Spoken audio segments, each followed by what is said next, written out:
أعوذ بالله من الشيطان الرجيم. بسم الله الرحمن الرحيم. ألف لام را، تلك آيات الكتاب الحكيم.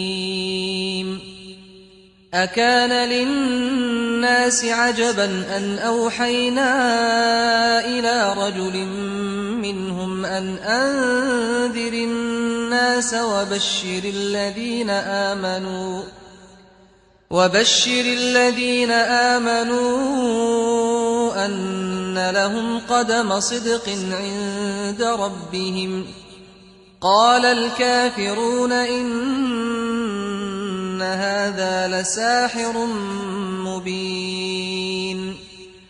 إن ربكم الله الذي خلق السماوات والأرض في 6 أيام ثم استوى على العرش يدبر الأمر،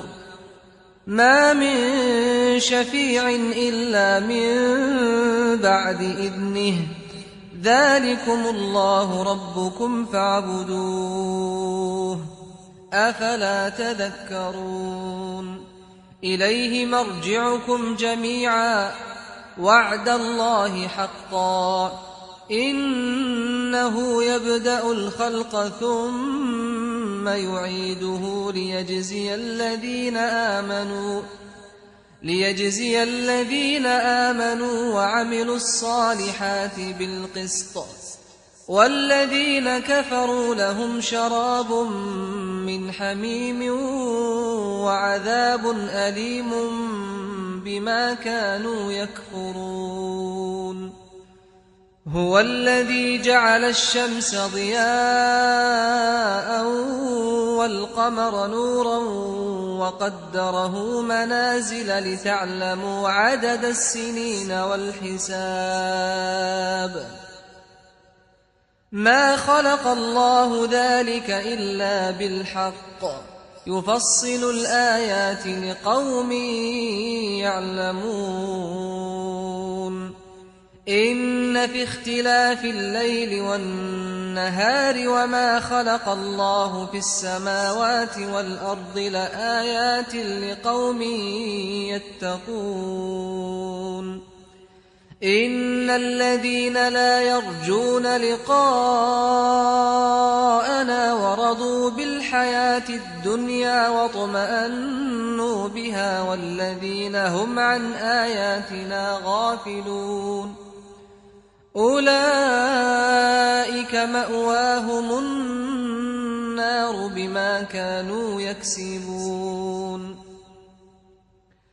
إن الذين آمنوا وعملوا الصالحات يهديهم ربهم بإيمانهم، تجري من تحتهم الأنهار في جنات النعيم، دعواهم فيها سبحانك اللهم وتحيتهم فيها سلام، وآخر دعواهم أن الحمد لله رب العالمين. ولو يعجل الله للناس الشر استعجالهم بالخير لقضي إليهم أجلهم، فنذر الذين لا يرجون لقاءنا في طغيانهم يعمهون. وإذا مس الإنسان الضر دعانا لجنبه أو قاعدا أو قائما، فلما كشفنا عنه ضره مر كأن لم يدعنا إلى ضر مسه، كذلك زين للمسرفين ما كانوا يعملون. ولقد أهلكنا القرون من قبلكم لما ظلموا وجاءتهم رسلهم بالبينات وما كانوا ليؤمنوا، كذلك نجزي القوم المجرمين. ثم جعلناكم خلائف في الأرض من بعدهم لننظر كيف تعملون وإذا تتلى عليهم آياتنا بينات قال الذين لا يرجون لقاء نأت بقرآن غير هذا أو بدله قل ما يكون لي أن أبدله من تلقاء نفسي إن أتبع إلا ما يوحى إلي إني أخاف إن عصيت ربي عذاب يوم عظيم قل لو شاء الله ما تلوته عليكم ولا أدراكم به فقد لبثت فيكم عمرا من قبله أفلا تعقلون فمن أظلم ممن افترى على الله كذبا أو كذب بآياته إنه لا يفلح المجرمون ويعبدون من دون الله ما لا يضرهم ولا ينفعهم ويقولون هؤلاء شفعاؤنا عند الله قل أتنبئون الله بما لا يعلم في السماوات ولا في الأرض سبحانه وتعالى عما يشركون وما كان الناس إلا أمة واحدة فاختلفوا ولولا كلمة سبقت من ربك لقضي بينهم فيما فيه يختلفون ويقولون لولا أنزل عليه آية من ربه فقل إنما الغيب لله فانتظروا إني معكم من المنتظرين وإذا أذقنا الناس رحمة من بعد ضراء مستهم إذا لهم مكر في آياتنا قل الله أسرع مكرا إن رسلنا يكتبون ما تمكرون هو الذي يسيركم في البر والبحر حتى إذا كنتم في الفلك وجرين بهم بريح طيبة وفرحوا بها جاءتها ريح عاصف وجاءهم الموج من كل مكان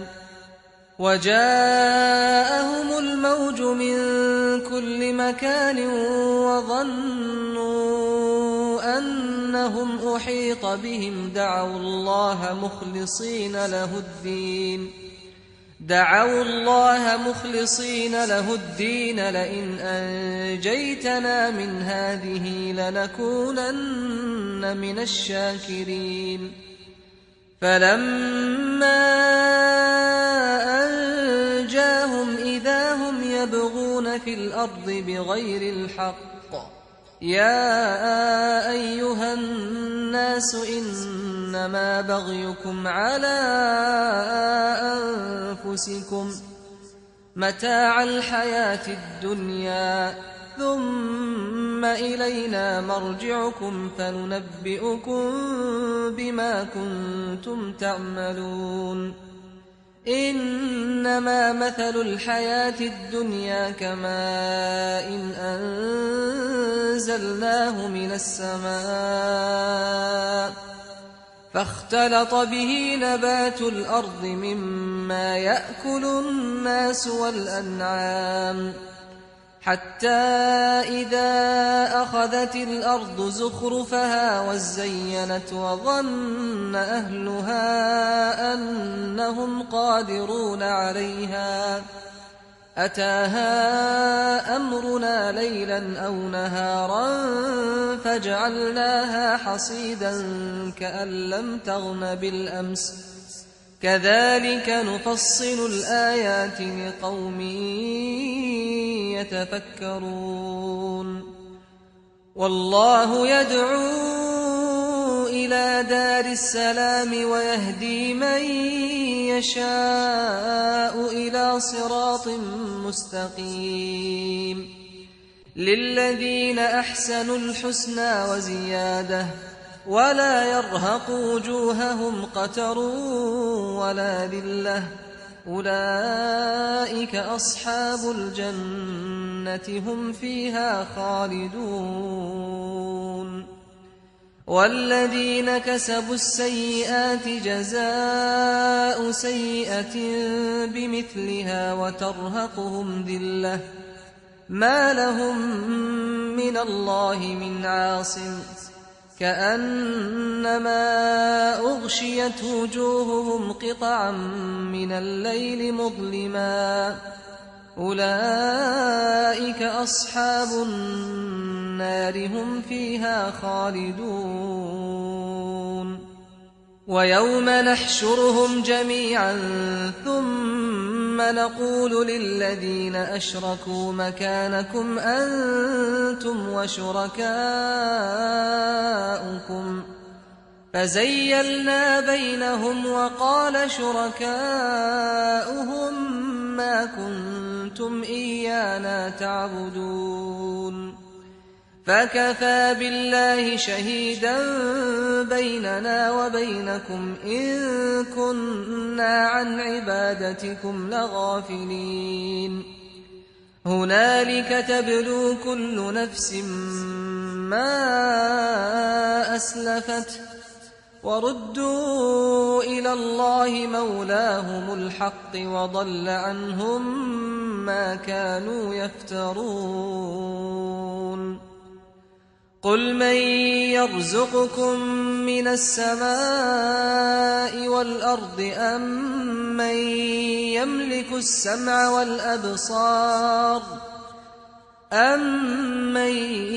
يملك السمع والأبصار ومن يخرج الحي من الميت ويخرج الميت من الحي ومن يدبر الأمر فسيقولون الله فقل أفلا تتقون فذلكم الله ربكم الحق فماذا بعد الحق إلا الضلال فأنى تصرفون كذلك حقت كلمة ربك على الذين فسقوا أنهم لا يؤمنون قل هل من شركائكم من يبدأ الخلق ثم يعيده قل الله يبدأ الخلق ثم يعيده فأنى تؤفكون قل هل من شركائكم من يهدي إلى الحق قل الله يهدي للحق أفمن يهدي إلى الحق أحق أن يتبع أمن لا يهدي إلا أن يهدى فما لكم كيف تحكمون وما يتبع أكثرهم إلا ظنا إن الظن لا يغني من الحق شيئا إن الله عليم بما يفعلون وما كان هذا القرآن أن يفترى من دون الله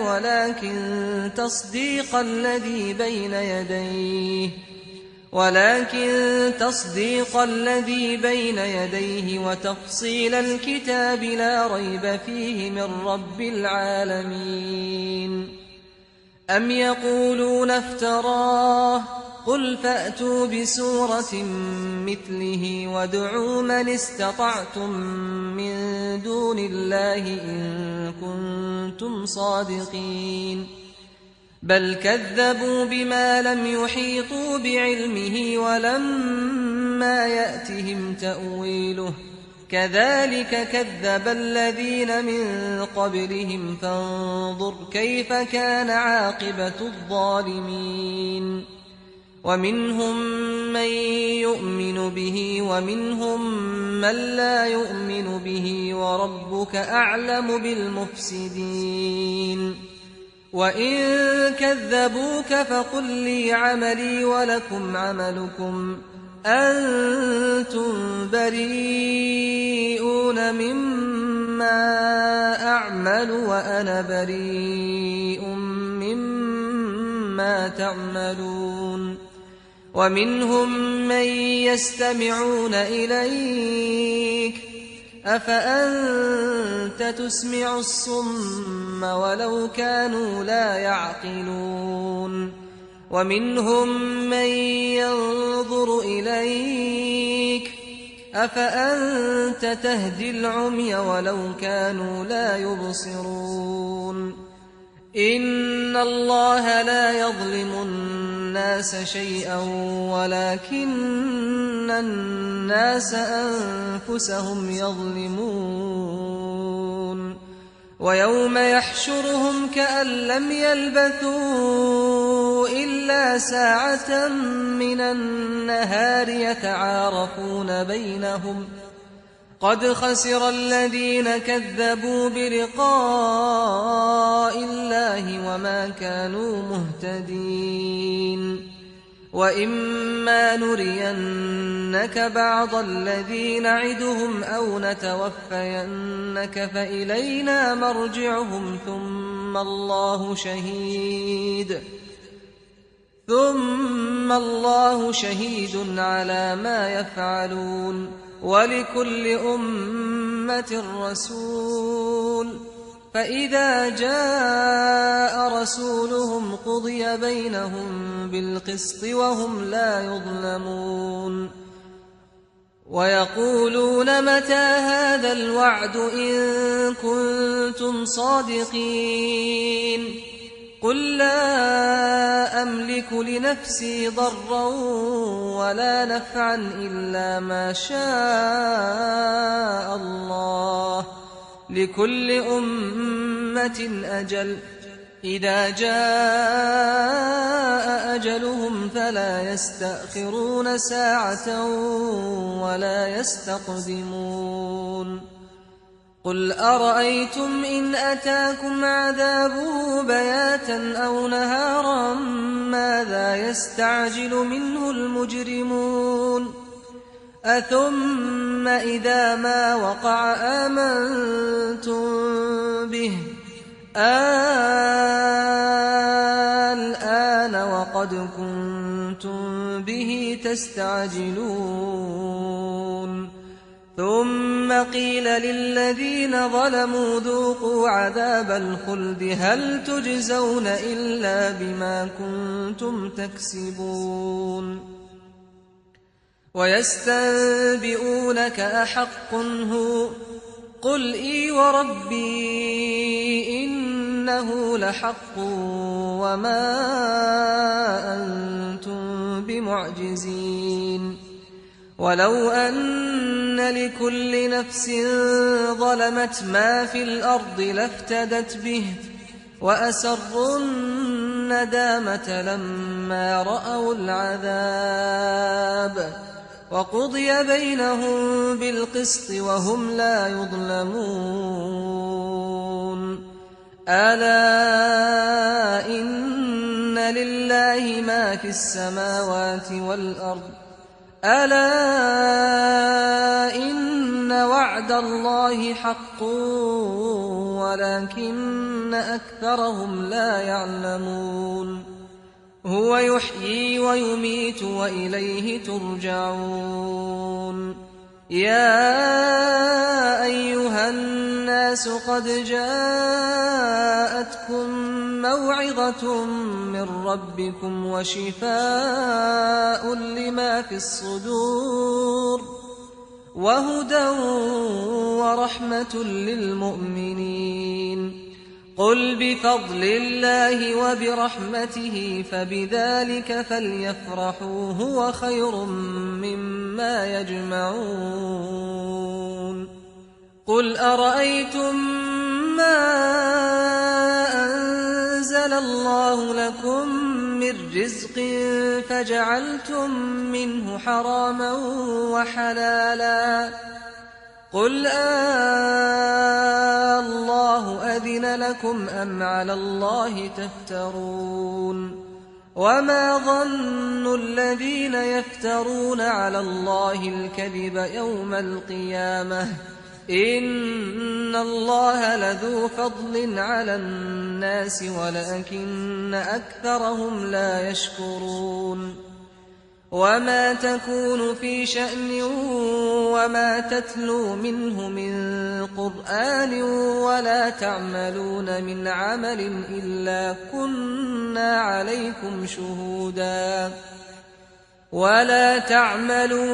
عمل إلا كنا عليكم شهودا إذ تفيضون فيه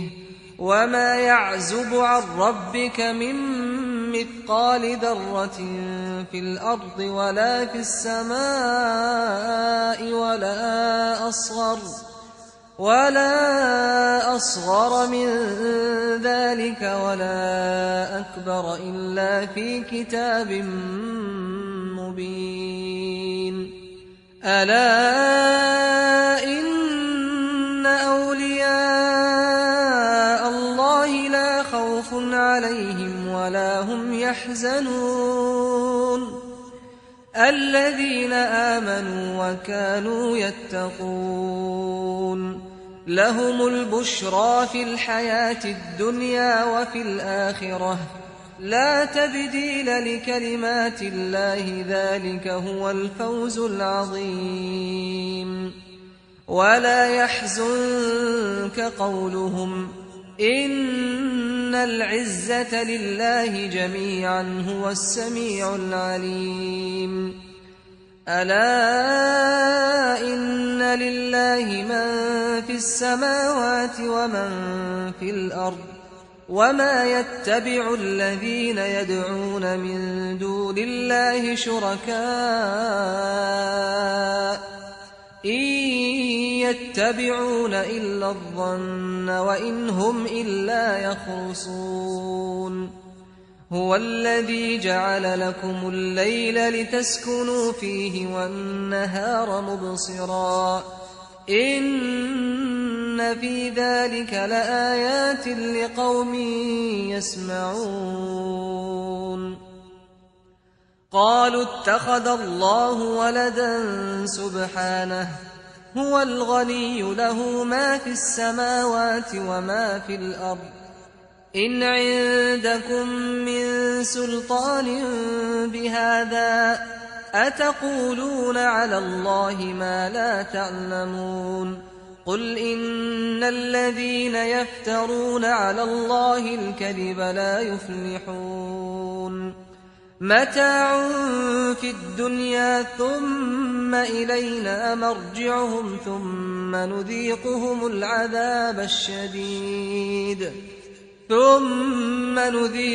العذاب الشديد بما كانوا يكفرون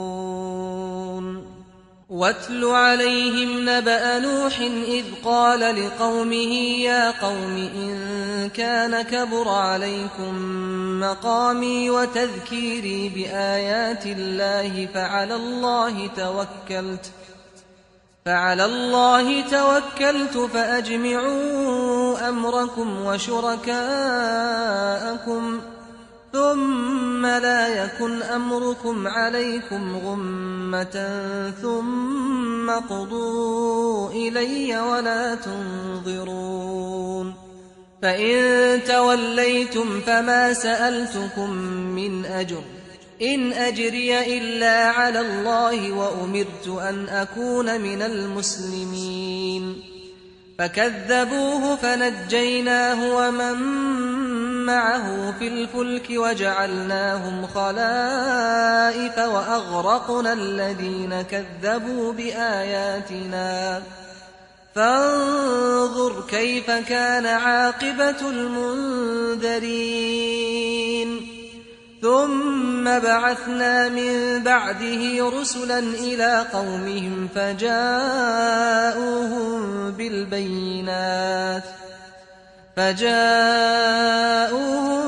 بالبينات فما كانوا ليؤمنوا بما كذبوا به من قبل كذلك نطبع على قلوب المعتدين ثم بعثنا من بعدهم موسى وهارون إلى فرعون وملئه بآياتنا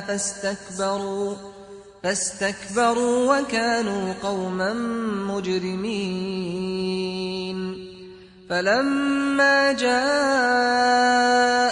الحق من عندنا قالوا إن هذا لسحر مبين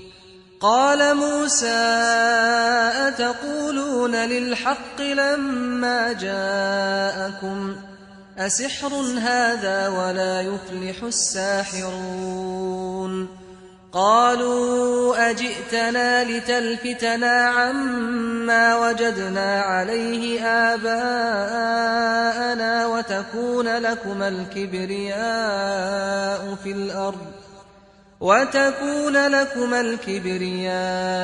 في الأرض وما نحن لكما بمؤمنين وقال فرعون ائتوني بكل ساحر عليم فلما جاء السحرة قال لهم موسى ألقوا ما أنتم ملقون فلما ألقوا قال موسى ما جئتم به السحر إن الله سيبطله إن الله لا يصلح عمل المفسدين ويحق الله الحق بكلماته ولو كره المجرمون فما آمن لموسى إلا ذرية من قومه على خوف من فرعون وملئهم أن يفتنهم وإن فرعون لعال في الأرض وإنه لمن المسرفين وقال موسى يا قوم إن كنتم آمنتم بالله فعليه توكلوا إن كنتم مسلمين فقالوا على الله توكلنا ربنا لا تجعلنا فتنة للقوم الظالمين ونجنا برحمتك من القوم الكافرين وأوحينا إلى موسى وأخيه أن تبوأ لقومكما بمصر بيوتا واجعلوا بيوتكم قبلة وأقيموا الصلاة وبشر المؤمنين وقال موسى ربنا إنك آتيت فرعون وملأه زينة وأموالا في الحياة الدنيا ربنا ليضلوا عن سبيلك ربنا اطمس على أموالهم واشدد على قلوبهم فلا يؤمنوا حتى يروا العذاب الأليم قال قد أجيبت دعوتكما فاستقيما ولا تتبعان سبيل الذين لا يعلمون وجاوزنا ببني إسرائيل البحر فأتبعهم فرعون وجنوده بغيا وعدوا حتى إذا أدركه الغرق قال آمنت أنه لا إله إلا الذي آمنت به بنو إسرائيل وأنا من المسلمين الآن وقد عصيت قبل وكنت من المفسدين فاليوم ننجيك ببدنك لتكون لمن خلفك آية وإن كثيرا من الناس عن آياتنا لغافلون ولقد بوأنا بني إسرائيل مبوأ صدق ورزقناهم من الطيبات فما اختلفوا حتى جاءهم العلم إن ربك يقضي بينهم يوم القيامة فيما كانوا فيه يختلفون فإن كنت في شك مما أنزلنا إليك فاسأل الذين يقرؤون الكتاب من قبلك لقد جاءك الحق من ربك فلا تكونن من الممترين ولا تكونن من الذين كذبوا بآيات الله فتكون من الخاسرين إن الذين حقت عليهم كلمة ربك لا يؤمنون ولو جاءتهم كل آية حتى يروا العذاب الأليم فلولا كانت قرية آمنت فنفعها إيمانها إلا قوم يونس لما آمنوا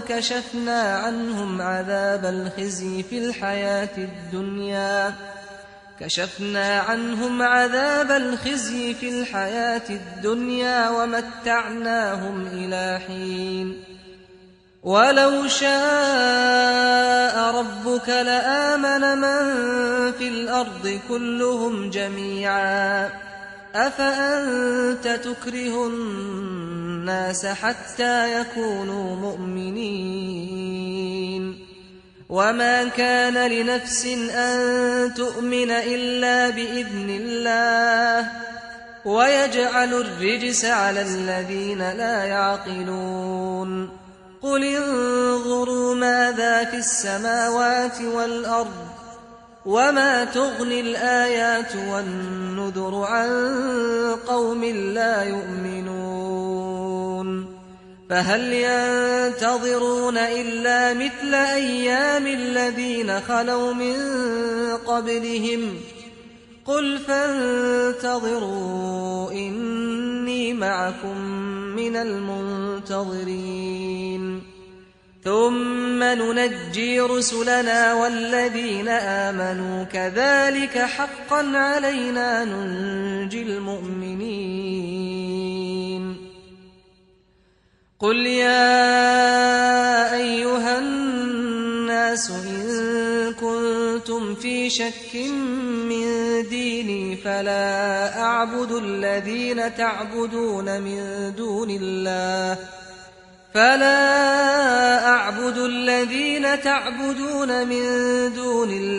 ولكن أعبد الله الذي يتوفاكم وأمرت أن أكون من المؤمنين وأن أقم وجهك للدين حنيفا ولا تكونن من المشركين ولا تدع من دون الله ما لا ينفعك ولا يضرك فإن فعلت فإنك إذا من الظالمين وإن يمسسك الله بضر فلا كاشف له إلا هو وإن يردك بخير فلا راد لفضله يصيب به من يشاء من عباده وهو الغفور الرحيم قل يا أيها الناس الناس قد جاءكم الحق من ربكم فمن اهتدى فإنما يهتدي لنفسه ومن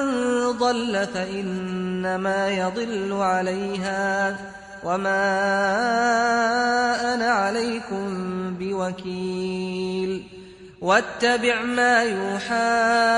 إليك واصبر حتى يحكم الله وهو خير الحاكمين.